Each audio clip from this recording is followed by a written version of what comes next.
Welcome to Ordinary Interesting People, where this episode will be finding out about the life of a woman called Esther Africanus Cropper, who started her life in Nottingham and ended it quite wealthy in Surbiton. We'll also find out where her interesting middle name originates from. Don't forget that if you have an ordinary interesting person who you'd like to see featured on the channel, we can hopefully make that happen for you. If you stay tuned till the end of the video, there are details there. And as always, our story will be accompanied by the drawings of my daughter Ella. Our story begins in April 1911. We're in Surbiton, Surrey, which is a suburb of London. And we're on a pretty nice looking street called Lovelace Gardens. It was built at the end of the 19th century. We have trees lining each side of the street, and the houses here are beautifully designed and built. All of the houses on this street are substantial, which they need to be because pretty much every person on this street has at least one servant, whether that be a cook or a general housemaid or perhaps a nurse to look after the children. The house we're aiming for is number 39 on the corner. But as we walk past, we can see the houses of some of the other interesting people that lived on Lovelace Gardens in 1911. Number 1 is an 11-roomed house lived in by John Entwistle Lloyd Still and his family. He's a Maltese veterinary surgeon. At number 15, a 10-roomed house, we find Major Harry Vane Stowe, who is secretary of the newspapers for the Fleet Committee. He lived with his wife Daisy. Next to him at number 17, we have a 9-roomed house lived in by Arthur Overton Jones, who is a Stoke pottery manufacturer. He lived with his wife, his daughter Edna, who's 9, and they have 2 servants, a cook and a housemaid. Other professions on the street are doctors, bank managers, paper merchants, dental surgeons, and civil engineers. We're almost at Esther's house, but we must pause at number 32 and number 34. These are 2 beautifully designed houses, and thankfully they are still standing today. Sadly, a lot of the houses on Lovelace Gardens were demolished to make way for modern flats. But number 32 and number 34 you can still see on Google Maps. They have leaded windows, balconies, huge front doors with stained glass windows. We know that at number 32 there lived Sir Charles Edward Fryer. He actually lived there on his own at this point with his servant Jane Williams, and he was the Inspector of Agriculture and Fisheries for the government. The house had 8 bedrooms, 2 bathrooms and parquet floors. But it's time to go and visit Esther. She lived at number 39, not as big as number 32 or 34, but still a substantial property. And the house was called Oaklands. So as we go to knock on the door, it is answered by a young girl. She's about 16 years old. Her name's Nellie Cato. She's not a member of the family. She's actually the daughter of an Oxfordshire farm labourer. And she works here full-time as a servant. At this very young age, she would have been completely responsible for all of the cleaning in the house. She would have had to get up well before the rest of the family to make sure that the fires were cleared out and lit. She would have done all of the washing up. She would have washed all of the bedding, the clothes, and she would have had to keep the whole house tidy. She wouldn't have been able to go to sleep until after the family had gone to sleep. This kind of live-in maid role was starting to become less popular at this time. Jobs in factories, or if you had training as a typist, a job in an office would provide much better hours, better pay, you would have got more holidays. And we know that Nellie only stays in the job for a few more years because she then got married a few years later. So Nellie shows us through to a large living room where we find a 69-year-old woman. She's wearing a beautiful satin dress with lace edging. She sat at a comfortable chair with a cup of tea and a notebook in front of her. This is our lady of the house, Esther Africanus Turnbull. Sat opposite her is Louisa Mary Phillips, a 45-year-old woman. Now we might think from looking at this scene that the two ladies are friends, and on some level they were, but Louisa was technically a servant in the house. She would have lived full-time with the family, and her role in the house was as lady's companion. Now, this is a role that had been quite popular in the 19th century, but was starting to wane. There were about 1,000 ladies' companions in the 1911 census. A lady's companion would be a middle or upper class woman who had possibly fallen on harder times and needed to get a job. So in Louisa's case, she was a widow, which perhaps suggests that her husband hadn't left her enough money to live independently, so she had to earn a wage. On one hand, it could be quite a fun, exciting job. Louisa would have attended events with Esther, perhaps gone to the theatre, gone to a benefit. She would have also helped Esther with preparing dinner parties, writing invitations, planning the menus. But it could also be a very difficult role to sit in, where you knew that you weren't quite on the same level as the people you lived with. We can tell then that Esther is a fairly wealthy lady. As well as her housemaid, she can also afford a lady's companion. That would have given her a lot of status in the community. So we might imagine that she's from a very wealthy background. Well, a lot of the wealth came from her husband, Charles Edward Turnbull. He's also 69 years old. He was the son of a piano maker from London.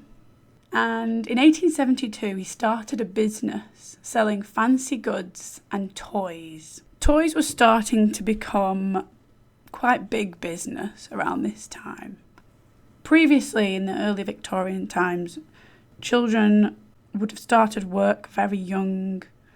They wouldn't have had a lot of leisure time, and only the very wealthy families would have bought toys, such as dolls, houses. Poorer people would have had to make do with things that they could find or make. I found an article on the 10th of September 1886 in a magazine called The Colonies and India. The article talks about how important it is for children to play, and how the way we treat children has a big effect on how they turn out as adults. In that article, they mention a game called Silver Bell, which is manufactured by Charles Edward Turnbull. He possibly paid for this to be put into the article as an advertisement, but it goes into great detail about the game of Silver Bell and how it's played. So Charles's company was known as quite a few different names during the course of the business. Turnbulls, the Toy People, Charterhouse Toys, and CET and Co. It was named Charterhouse Toys because the building where it was based was at Charterhouse Buildings in London.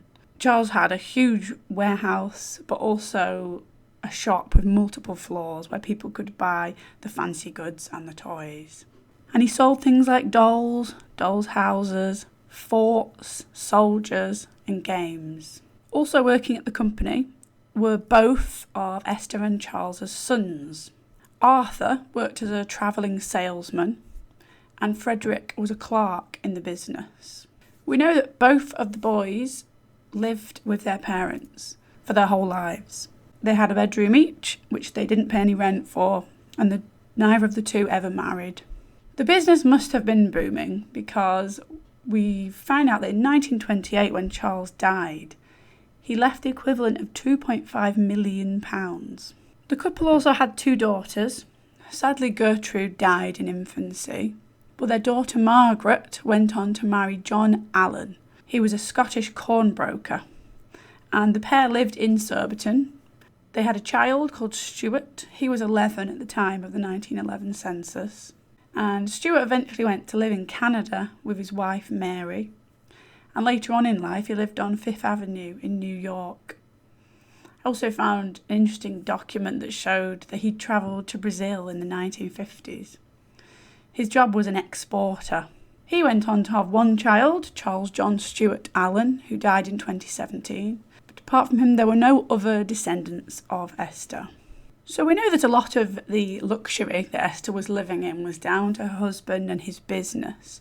But Esther owned her own money as well.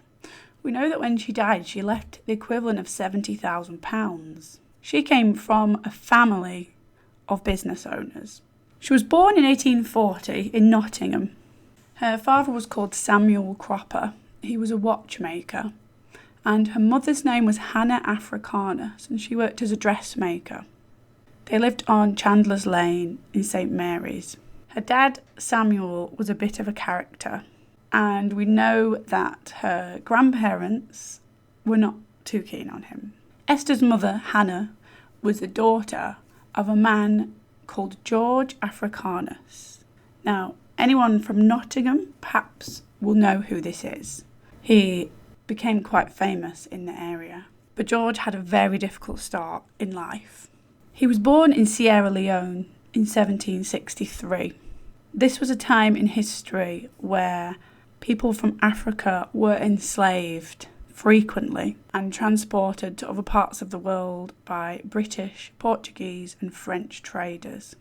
Around this time, 1,000 to 4,000 people were enslaved from Sierra Leone every year. When George was just 3 years old, he was taken from his home and from his family, and he was put onto a ship and taken 7,000 kilometres away to Wolverhampton.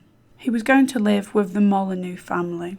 They were a wealthy family who had made their money through ironmongery and a rum business in Jamaica. The rum business, of course, would have made all of its money off the unpaid work of enslaved people. Around this time, it was seen as a novelty to have a black servant in your house, and so that's what George became. His own name was taken away from him, and he was given the name George John Scipio Africanus. We don't know what his birth name was. George worked for the Molyneux family as a servant, and it would have been a great status symbol to have an African servant working in your household. When George reached the age of 9, it became illegal to own slaves in Britain. Full abolition of slavery didn't happen until 40 years later. But it meant that the Molyneux now had an obligation to educate him, and he was given an apprenticeship as a brass founder. Once George completed his apprenticeship, he decided to leave the Molyneux household, and he moved to Nottingham in 1784 when he was aged 21. There he met a lady called Esther Shaw. She was a milliner, which meant that she made hats, and a dressmaker.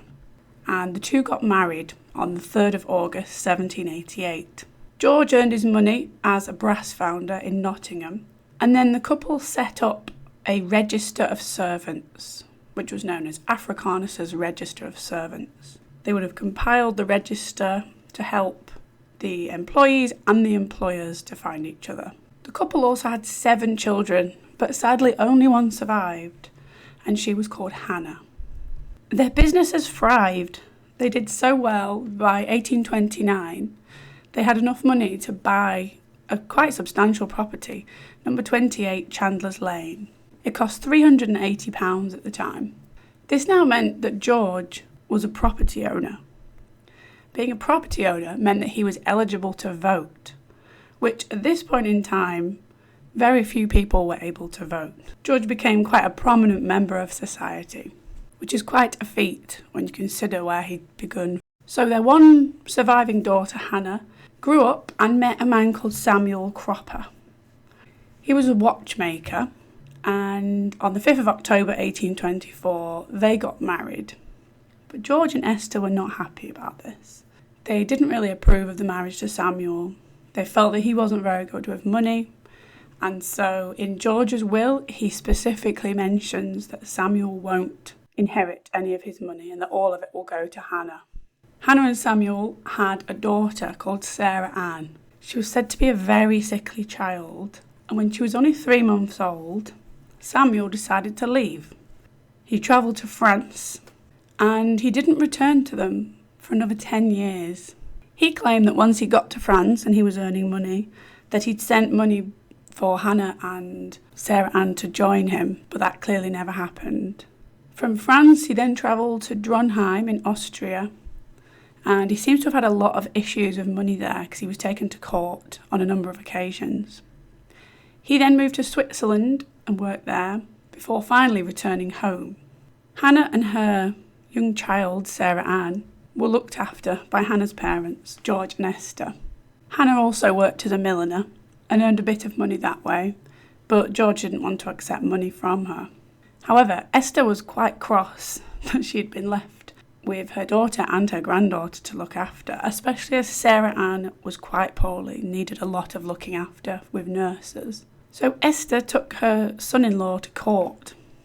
She asked for £290 to cover the costs. You would think that after taking your son-in-law to court, their relationship might have been a bit rocky. But actually, Hannah and Samuel then got back together, and they lived in Esther's house. She allowed them to live with her right up until her death. Hannah and Samuel then had a boy called George Africanus in 1838, but he died in infancy. Then along came our Esther Cropper in 1840. Sadly, Esther's sister Sarah Ann died at 17. Esther never got to meet her famous grandfather George, as he died in 1834. But she did get to live with her formidable grandmother, as well as running her own business as a milliner and dressmaker. She took over the register of servants from George when he died, and became the sole owner of that property on Chandler's Lane. I also found a news report from 1838, where Esther was in trouble because she'd hit a 9-year-old chimney sweep called George Smith with a brush, when he apparently was calling her names and threatening to give her a good scraping.